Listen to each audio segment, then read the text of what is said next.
한반도에서는 지금 당장 군사 충돌이 벌어져도 이상하지 않을 정도로 전쟁 먹구름이 짙어지고 있습니다. 남북한은 오물풍선 살포와 대북 확성기 방송 또는 포격 훈련 등으로 강대강 대치로만 치닫고 있어 긴장이 고조되고 있습니다. 푸틴 러시아 대통령이 24년 만에 북한을 방문해 김정은 국무위원장과 졸로 관계를 사실상 동맹 수준으로 격상시키자 한미일 합동군사훈련장에 윤석열 대통령이 미국의 항공모함에 승선하는 것으로 맞불을 놓고 있습니다. 한반도의 전운이 짙어지고 있음에도 미국에서는 우선순위가 크게 밀려 관심을 끌지 못하고 있어 평화유지 해법 마련이 어려운 상황으로 보입니다. 더불어민주당의 방미 외교단을 이끌고 있는 통일부 장관 출신 정동영 국회의원은 미국의 조야 인사들을 만나본 결과 한반도의 긴장 국면과는 달리 우크라이나 전쟁, 중동 전쟁, 대만 문제 등의 우선순위가 크게 밀려있다면서 이를 시급히 끌어올리는 게 절실하다는 점을 확인했다고 밝혔습니다. 미국 조야에 관심을 끌어올리는 것이 중요하다고 생각합니다. 우선순위에 있어서 한반도 평화 문제, 북핵 문제는 저 밑으로 처져 있습니다.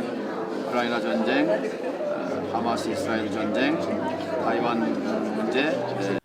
정동영 의원은 북러 관계가 동맹 수준으로 격상된 것으로 보이지만 중국은 그 밀착을 꺼려하고 있는 것 같다면서 우리로서는 미국과 함께 그러한 외교안보 상황을 잘 활용해 한반도 평화가 파괴되는 사태를 막고 평화를 유지시키도록 관련 당사국들 간의 다자 외교에 나서야 할 때라고 강조했습니다. 동맹을 통해서 사실상 제재에 큰 구멍이 났고 유엔 안보리 제재는 사실상 무력화됐습니다.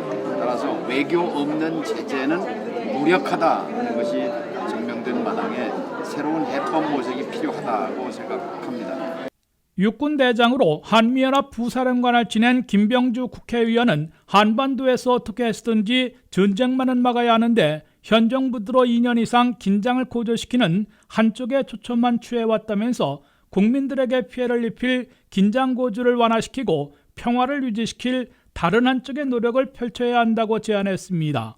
점점 전쟁의 먹구름이 밀려오고 있죠. 사실 윤석열 정부 들어와서 한쪽만 했어요. 군사력을 강화하고 대비태세를 하는 것은 했지만은 평화를 만드는 작업을 못했는데 이제는 그 해야 되는 시점이 됐다라고 봅니다.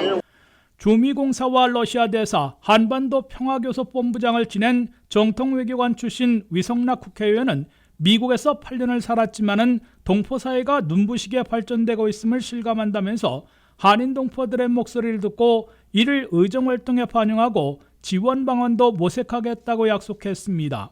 이재명 대표의 멘토로 꼽히며 민주당의 싱크탱크인 민주연구원장을 맡은 이한주 원장은 한국인의 자부심을 갖고 한반도 평화를 유지시키려고 노력하는 수권정당으로서의 민주당 입장을 미국 조야에 널리 알리고 한미동맹을 근간으로 하는 해법을 찾으려 시도하고 있다고 밝혔습니다. 더불어민주당의 방미외교단은 오선으로 국회에 돌아온 정동영 의원과 김병주 재선의원, 외교관에서 비례대표 의원이 된 위성락 의원, 그리고 이한주 민주연구원장으로 구성돼 미국의 행정부와 의회 지도부를 만나고 6군데의 미국 싱크탱크들을 방문해 한반도 평화 유지 방안을 논의한 것으로 밝혔습니다. WKTV 뉴스 한면택입니다.